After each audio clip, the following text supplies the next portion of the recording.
Secara lokalisasi memang situs ini tidak jauh ya dari Rolak Songo, dari Sungai Brantas di sini. Diduga memang istana awal atau kedaton awal dari yang didirikan oleh Dyawijaya bersama Arya Wiraraja dan orang-orang Madura. Disinilah lokasinya.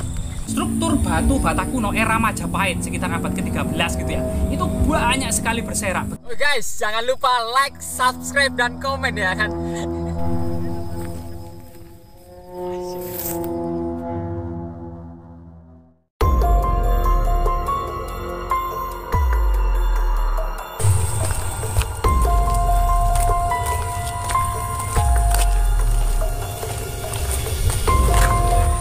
Sekaring jagat bawara langgeng, sekaring kajang, sekaring mayang. Saat ini kita berada di situs Kedung Bocok ya. Bahwasanya di sini ada struktur batu bata kuno yang sangat panjang dan lebar, baru diekskavasi sedikit saja.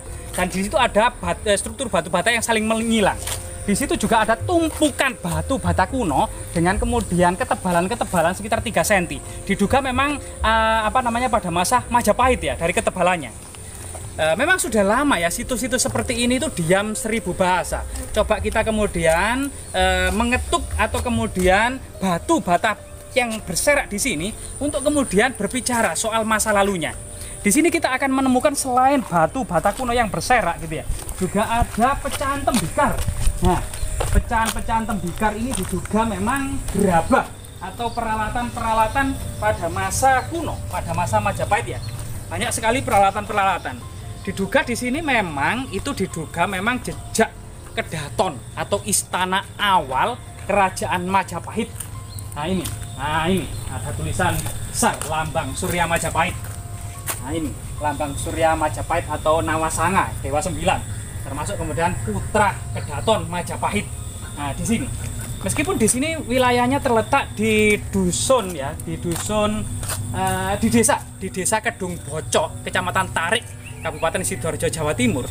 Namun di sini memang penuh misteri dan menyimpan jejak-jejak artefaktual serta struktural kedaton awal dari istana Majapahit.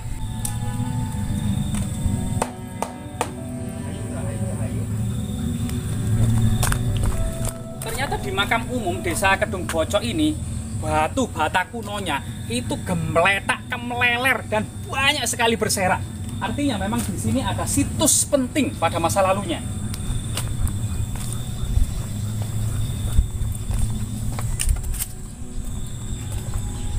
Saat ini memang menjadi makam umum ya. Kita juga mengucapkan dan salam kepada Ahli Kubur. Assalamualaikum ya Ahli Kubur. Fa inna insyaallah bikum laqikum. Dalam waktu dekat maupun lama kita akan menyusul juga. Fi kubri Al-Fatihah.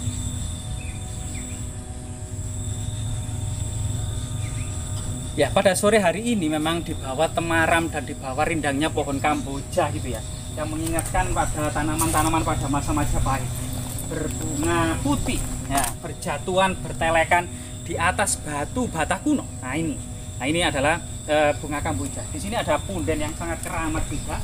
Masyarakat mengenalnya dengan situs Paseban. Nah, di sini juga ada diduga memang tokoh atau leluhur asal usul dari Kedung Bocok yang menggunakan batu bata kuno cukup banyak, serta batu-batu aneh di sini. Ada juga pinggiran-pinggiran candi.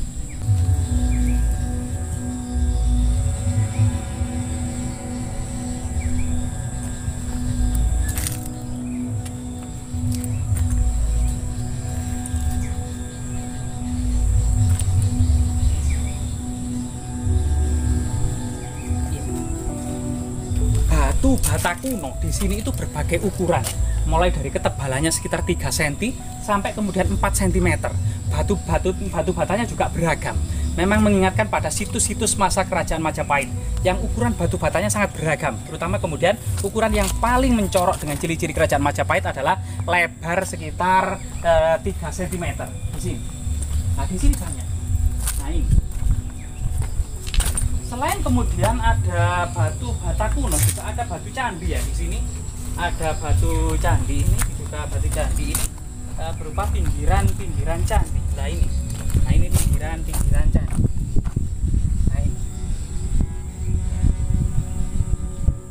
Ya, sampai saat ini kemudian para sejarawan, para arkeolog itu masih mengidentifikasi. Nah di sini ada punden yang sangat keramat gitu ya. Rahayu, rahayu, rahayu, rahayu, rahayu Saged Mati gitu ya. Nah, di sini para sejarawan, para arkeolog itu melihat batu bata, lokalisasi, mengidentifikasi bahwasanya situs Kedung Bocok ini diidentifikasi sebagai situs kedaton awal atau istana awal dari Majapahit. Dalam Pararaton disebutkan bahwasanya ketika kemudian Diyawijaya sowan ke Arya Wiraraja, kemudian Arya Wiraraja menyarankan agar berkirim surat kepada Raja Jayakatwang ya, yang telah menggulingkan Raja Kertanegara Singosari dan beralih kemudian ke Kediri. Nah, di sini minta kemudian hutannya orang-orang Tarik, Alasing Wong Tarik, untuk dijadikan pedukuhan. Nah, di situ dibantu oleh orang-orang Madura, Diyawijaya dan teman-temannya membuka hutan Tarik tersebut. Kemudian makan buah maja yang besar itu ya, ternyata rasanya pahit, sehingga pedukuhan awal ini disebut juga dengan Majapahit karena ada kejadian itu. Nah, dalam berita Yuansi juga bahwasanya istana awal Majapahit itu dekat dengan Sungai Berantas. Di situ ada jembatan apung yang menghubungkan antara kiri dan kanan dari bibir Sungai Berantas di situ. Secara lokalisasi memang situs ini tidak jauh ya dari Rolak Songo, dari Sungai Berantas di sini. Diduga memang istana awal atau kedaton awal dari yang didirikan oleh Diyawijaya bersama Arya Wiraraja dan orang-orang Madura. Disinilah lokasinya. Di sini juga ditemukan selain bongkahan-bongkahan batu bata kuno, ada sebuah struktur ya yang memang digali cuma sedikit saja. Dan memang terpendam di sekitar 1 meter kedalaman tanah. Ini mengingatkan sebuah struktur seperti yang ada di sekitar Trowulan, yaitu sebuah struktur bangunan dari pondasi istana ya, bangunan pondasi istana.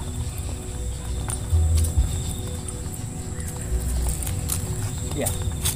Ada sebuah tradisi kuno mengingatkan bahwasanya jika sebuah desa atau pemukiman atau termasuk istana gitu ya, jika kemudian terkena sebuah bencana atau misalnya kemudian dikuasai oleh musuh gitu ya, maka pemukiman tersebut atau istana tersebut sudah kehilangan tuannya atau wayu keprabonya sudah hilang, sehingga kemudian tidak boleh ditempati lagi atau pamali ya kalau ditempati lagi. Nah, di sini kemudian diduga sekitar setelah pemberontakan Raguti tahun 1319, maka istana dan kedaton Majapahit itu beralih ke sebelah barat daya. Kalau dari sini itu sekitar 10 km, sekitar 9 sampai 10 km dari lokasi ini itu di Trowulan.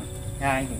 Nah, disinilah kemudian diidentifikasi sebagai sesuai dengan berita Pararaton, situs Alas Terik, atau dalam bijak Pararaton itu situs Alasing Wong Tarik, yaitu hutannya orang-orang Tarik. Di sini ada struktur yang sangat istimewa dan sangat penting. Nah, ini.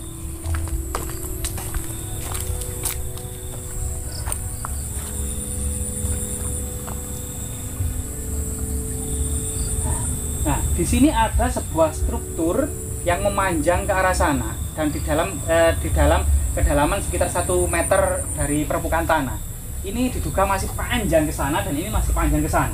Nah, ini sebagian kecil saja. Di sini pas ada sebuah perempatan atau kemudian tembok yang saling menyilang.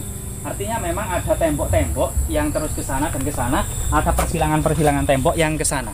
Nah, diduga memang ini adalah situs yang sangat besar dan sangat penting ya, tentang sebuah misteri, tentang asal-usul dan jejak awal istana Majapahit.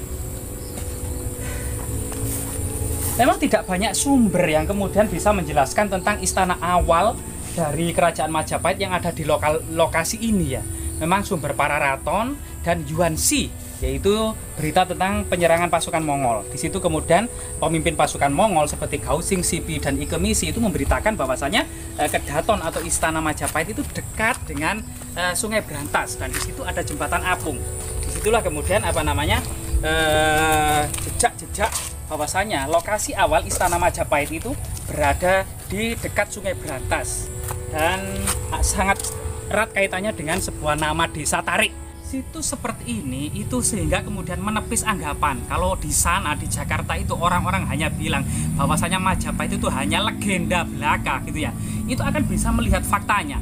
Struktur batu bata kuno era Majapahit sekitar abad ke-13 gitu ya, itu banyak sekali berserak. Begitu juga percandian-percandian gitu ya, itu banyak sekali. Artinya Majapahit itu memang eksis di masa lalu, termasuk Sumpah Palapa Mahapati Gajah Mada yang menyatukan sendi-sendi Nusantara. Itu memang real, faktanya ada. Dan kebesaran Majapahit yang menyatukan Nusantara, menguasai Selat Malaka secara keseluruhan, serta perdagangan rempah-rempah di Maluku, ini sebagai motivasi akan diri kita bahwasanya Majapahit yang pernah berjaya di masa lalu pasti akan bangkit suatu saat nanti. Tentu kebangkitan Majapahit itu akan bisa diidentifikasi sejak kemudian mengaca pada awal-awal berdirinya Majapahit. Yaitu Majapahit didirikan tidak hanya sebuah mimpi maupun kemudian dengan tidur-tidur saja, tetapi dengan kerja keras dan pengorbanan. Maka Majapahit akan bangkit kembali jika generasi ini akan mengerahkan sebuah usaha yang keras untuk mewujudkan kebangkitan dan kejayaan kembali dengan sebuah pengorbanan.